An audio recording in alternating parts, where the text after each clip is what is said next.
Good morning 7th class. आज जो है आपका चैप्टर सेकंड ज्योग्राफी का वो मैं स्टार्ट करा रही हूँ। चैप्टर फर्स्ट आपका फिनिश हो चुका है। इसके क्वेश्चन आंसर मैं आपको लाइव क्लास में कराऊंगी और मैं आपको इसकी फ़ोटोज़ भी सेंड कर दूँगी।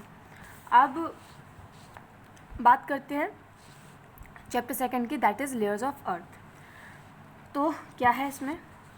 Observe the given structure of earth in figure 1 and label it.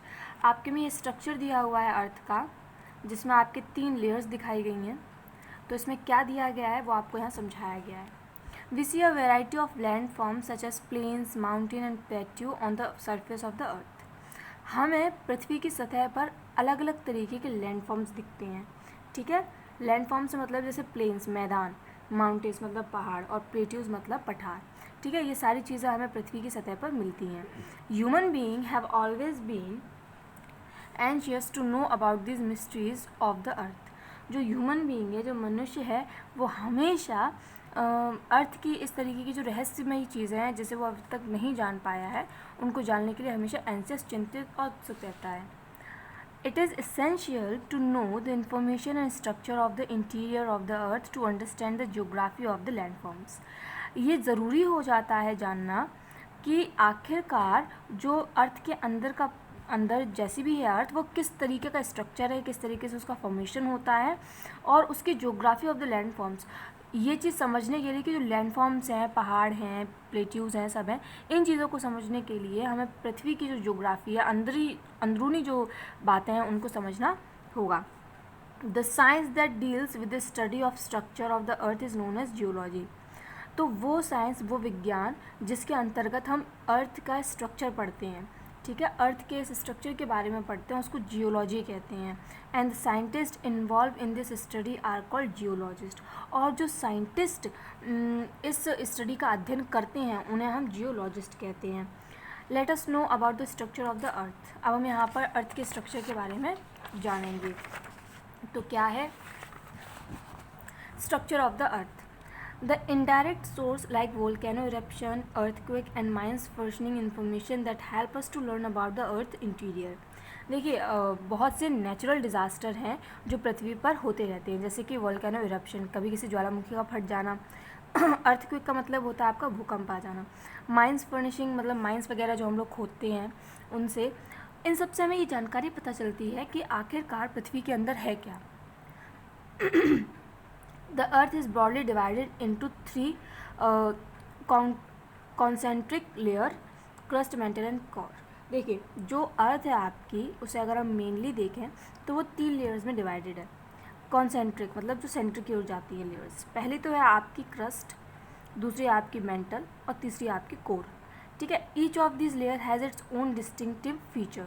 इन सभी की अपनी अपनी महत्ताएँ हैं, अपने अपने गुण हैं, फीचर्स हैं।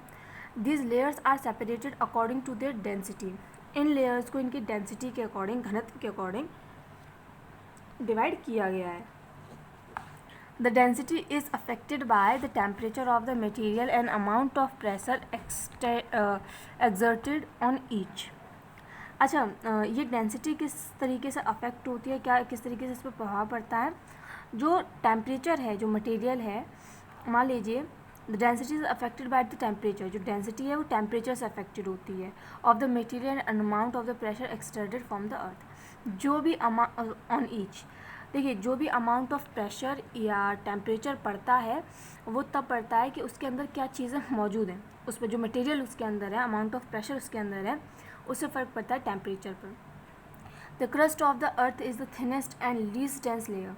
जो अगर आप क्रस्ट की बात करते हैं, फर्स्ट लेयर ऑफ अर्थ, तो वो जो है थिनेस्ट है, सबसे पतली लेयर है, उसकी डेंसिटी ज़्यादा नहीं है। Where as the inner core is under the highest pressure. और जब हम इनर कोर की बात करते हैं तो इस पर सबसे ज़्यादा प्रेशर या फिर आप कह सकते हैं दबाव पड़ता है। ठीक है, क्योंकि क्रस्ट पर उतना दबाव नहीं पड़ता है जितना इस पर, क्योंकि हम यहाँ पर रहते हैं, हम जानते हैं कि कितना एयर का प्रेशर पड़ता है, तो वो तो यहाँ पड़ता है। तो आप अंदाज़ा लगाइए इतना प्रेशर अगर क्रस्ट पर ही पड़ता है तो कोर पर कितना ज़्यादा प्रेशर पड़ता होगा। Due to extreme pressure crust remains in a solid state of matter even though nickel and iron found in this layer are at extremely high temperature. अत्यधिक दबाव के कारण जो क्रस्ट है वो सॉलिड स्टेट में रहती है, बल्कि उसमें अगर आप देखें तो आपको निकल और आयरन की मात्रा बहुत ज़्यादा, जो ऊपर की लेयर है अर्थ की उसमें आपको निकल और आयरन की मात्रा सबसे ज़्यादा मिलेगी।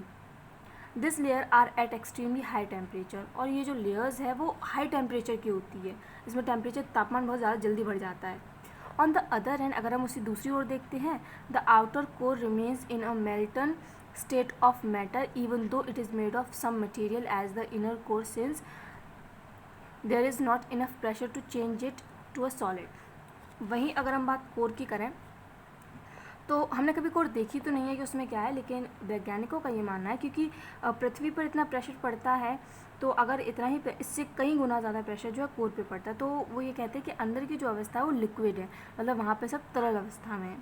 ठीक है, मेल्टन मीन सब पिघली हुई अवस्था में है, मैटर है या जो भी चीज़ें हैं वो सब कैसी हैं, पिघली हुई अवस्था में है, क्योंकि कोर के पास बहुत ज़्यादा प्रेशर पड़ता है, तो कोई भी चीज़ वहाँ पर सॉलिड नहीं रह सकती है। Let us know about them.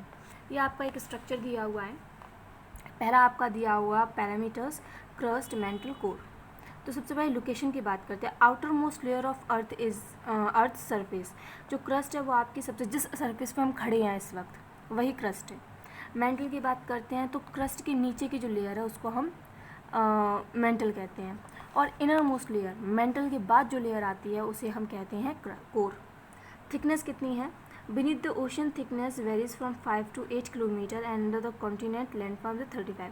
अगर हम समुद्र की बात करें, मान लीजिए जिस इलाके में समुद्र है तो वहाँ पर मान लीजिए लगभग 5 से 8 किलोमीटर अंदर की ओर चले जाएंगे तो वो आपके 5 से 8 किलोमीटर तक लंबी है। मान लीजिए ये आपकी ये है, तो इसकी ये जो थिकनेस है, ये थिकनेस की बात कर रही हूँ मैं, ये जो थिकनेस है इसमें अगर कि मान लीजिए यहाँ पर समुद्र है तो समुद्र का तल भी यहाँ पर होगा तो उससे 5-8 किलोमीटर, लेकिन अगर हम धरती जहाँ पर है उसके मान लीजिए ये लेयर है तो इसके लगभग 32 किलोमीटर अंदर तक अगर हम चले जाएँ तो हम पहली लेयर को पार कर लेते हैं, दैट इज़ क्रस्ट।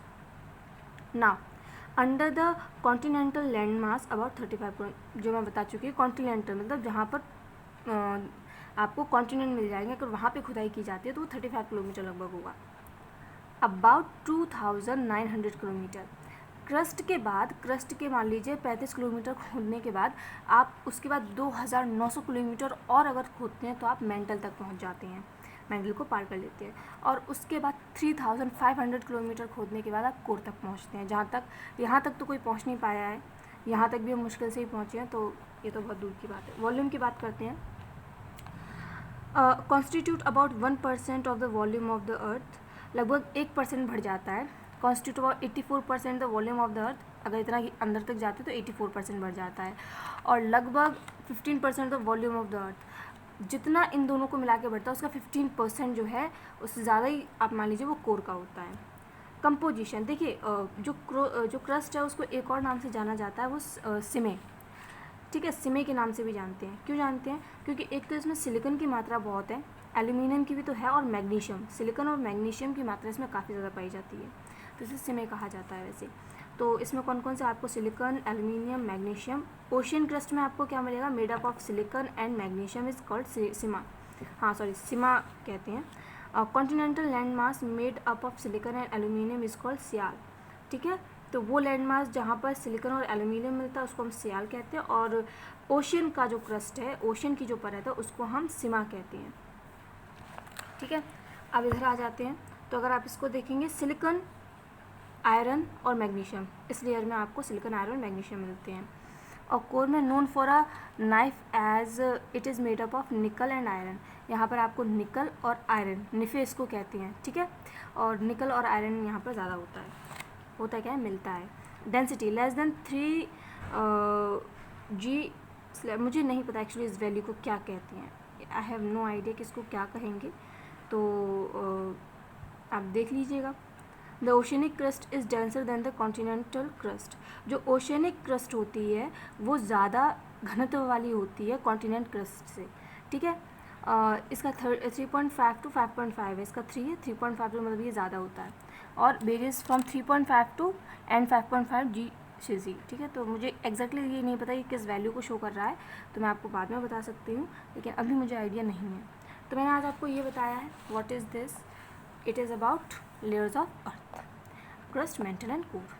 अब आगे जब भी मैं आपको पढ़ाऊँगी तो मैं आपको यहाँ से स्टार्ट करूँगी, तब हम देखेंगे इसमें और क्या दिया है। यहाँ पर आपका लास्ट वाला दिया है, मैं आपको तभी बताऊँगी। Have a nice day.